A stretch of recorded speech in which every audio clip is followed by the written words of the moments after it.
তারপরে এখন যেভাবে বেরিয়ে আসে কিছু খুঁটির সাপ প্রত্যেক ইএম এবং ইভেন তাদের যে জোনালের চেয়ারম্যানরা এরকম টাকা তুলে নিয়ে আর্থিক নয়সে তারা জড়িত।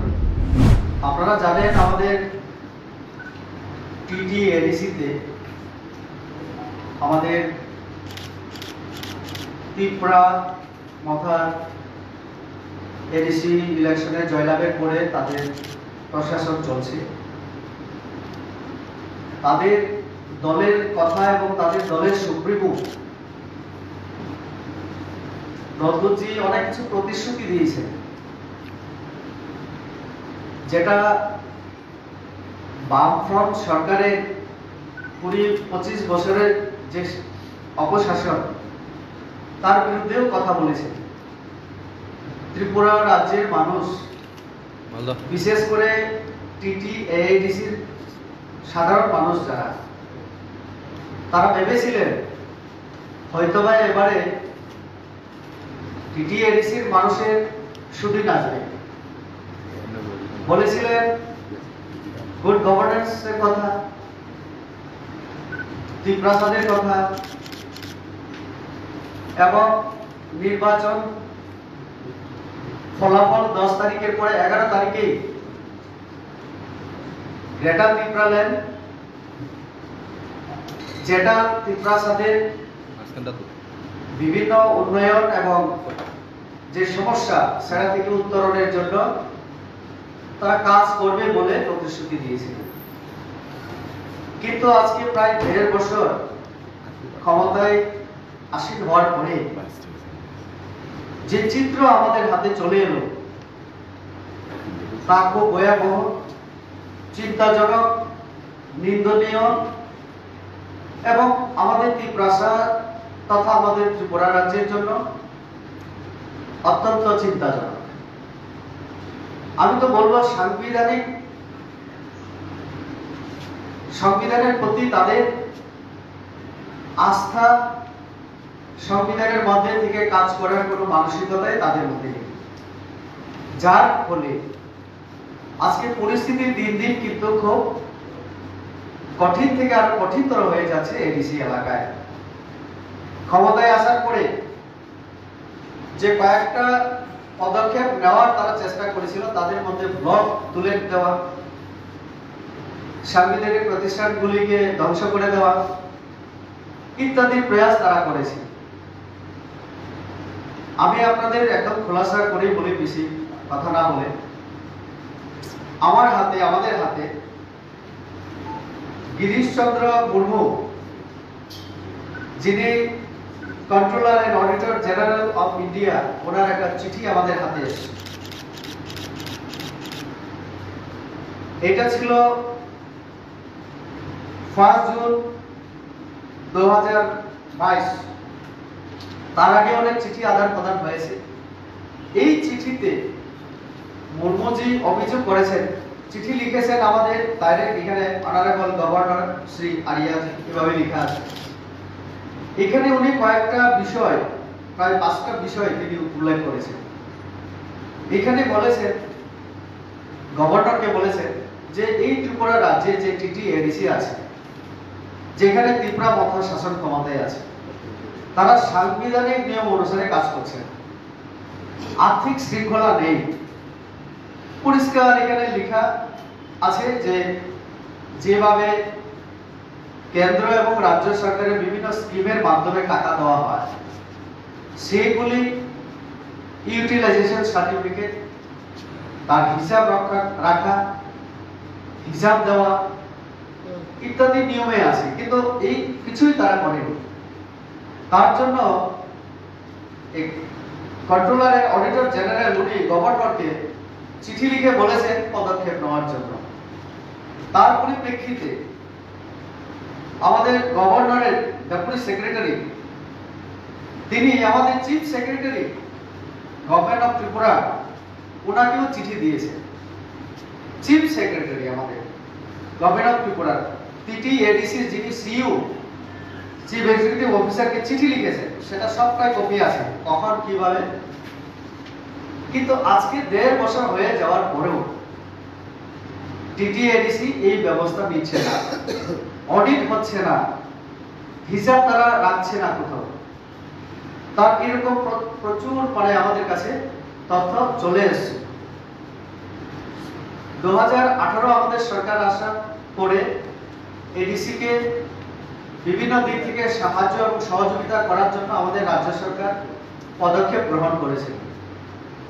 মাঝখানে আমরা 15 ফাইন্যান্স কমিশনের মাধ্যমে টিটিএডিসি যে ভিলেজ কাউন্সিলগুলিকে আর্থিকভাবে আরো স্বয়ংসম্পূর্ণ করার জন্য সিদ্ধান্ত গ্রহণ করে নীতি আয়োগের মাধ্যমে 15 ফাইন্যান্স কমিশন থেকে টাকা দেওয়ার ব্যবস্থা করা হয়েছে।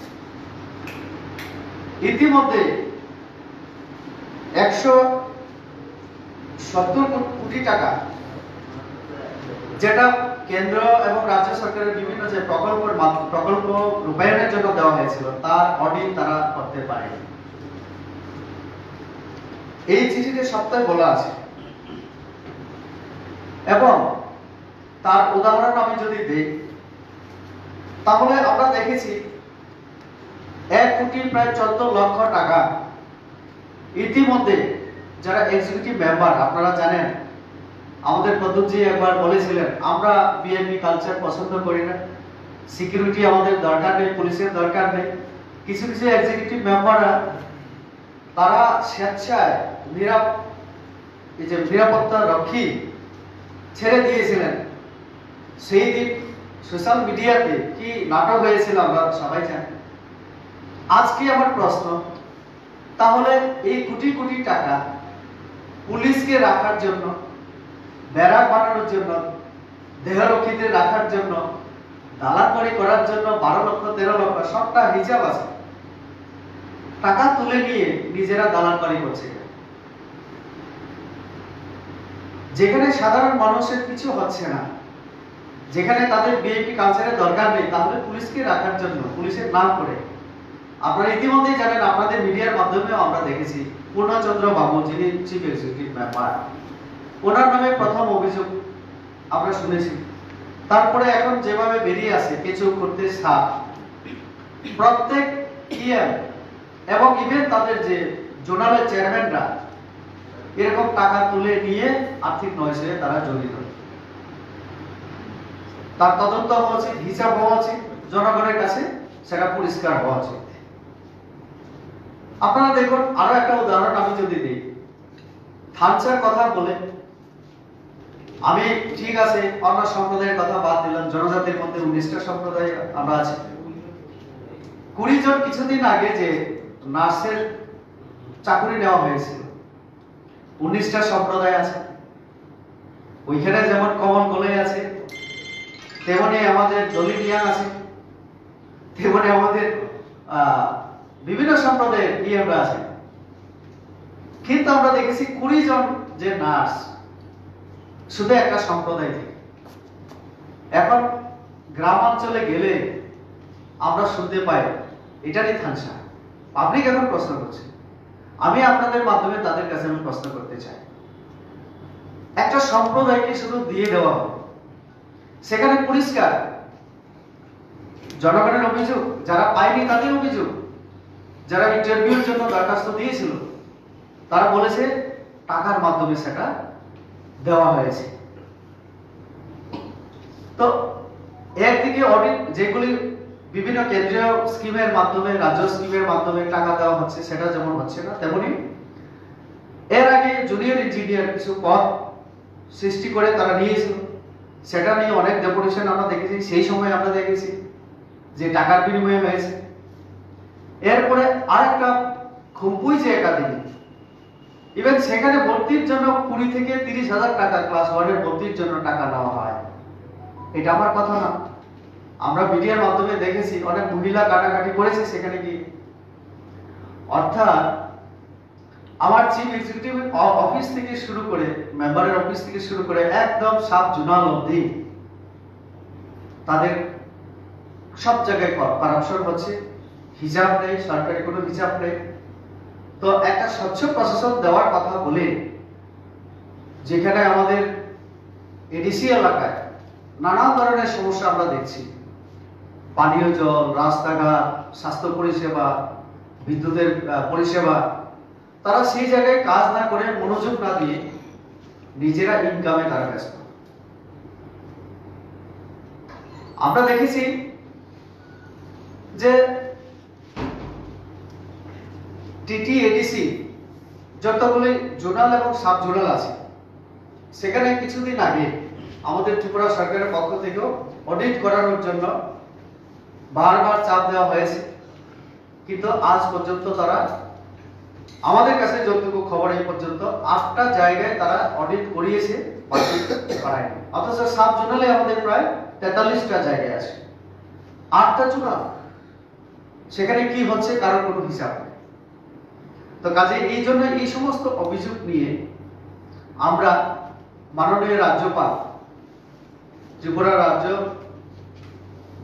আমাদের ত্রিপুরা রাজ্যপালের কাছে আমরা আগামী 19 তারিখ, আজকে 18, আগামীকাল আমাদের পার্টির উদ্যোগে, বিশেষ করে জনজাতি মোর্চার উদ্যোগে এবং বিজেপি পার্টির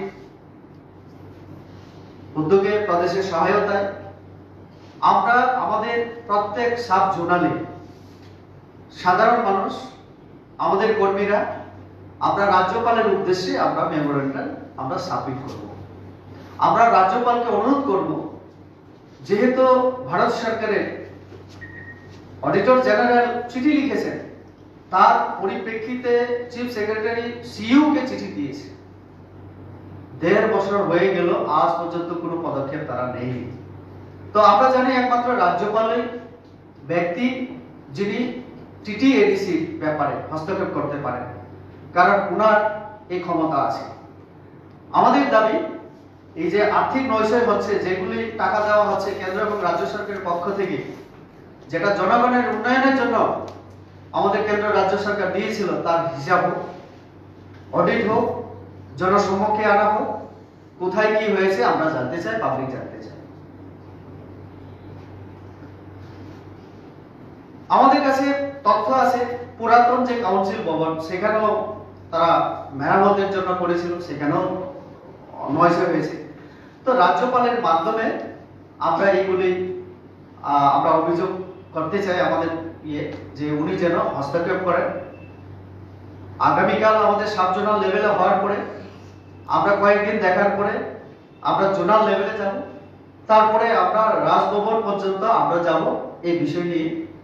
তো কাজে এই বিষয়গুলি আপনাদের মাধ্যমে আমরা জনগণকে জানাতে চাই, আগামীকাল যেন সবাই স্বতঃস্ফূর্তভাবে এই আমাদের যে কর্মসূচি সেখানে সামিল হয়, এবং আপনাদেরও আমরা সহযোগিতা চাইছি। কেননা একটা সাংবিধানিক প্রতিষ্ঠান, এই প্রতিষ্ঠান চলতে গেলে আমাদের সরকারি সংবিধান নিয়ম অনুসারে আমাদের চলতে হয়। তাহলে ভারত সরকারের যেখানে বারবার, এবং রাজ্য সরকার যেখানে বারবার বলার পরও তারা এই ব্যবস্থা নিচ্ছে না, তাহলে এখন আমাদের হাতে, জনগণের হাতে একটাই উপায়, যে গভর্নরের মাধ্যমে সেটা নিয়ে জনগণকে সচেতন করে তোলা, এবং তাদের যে আসল চেহারা, তিপ্রাসার নাম করে যে তিপ্রাসাকে ঠকানোর যে চিন্তা ভাবনা, এবং স্বচ্ছ প্রশাসনের নামে যেভাবে দুর্নীতিতে ছেয়ে গেছে এই এডিসির সরকার, এটা আমরা জনসমক্ষে নিয়ে আসতে চাই। তার জন্য মিডিয়ার আমরা সহযোগিতা চাইছি।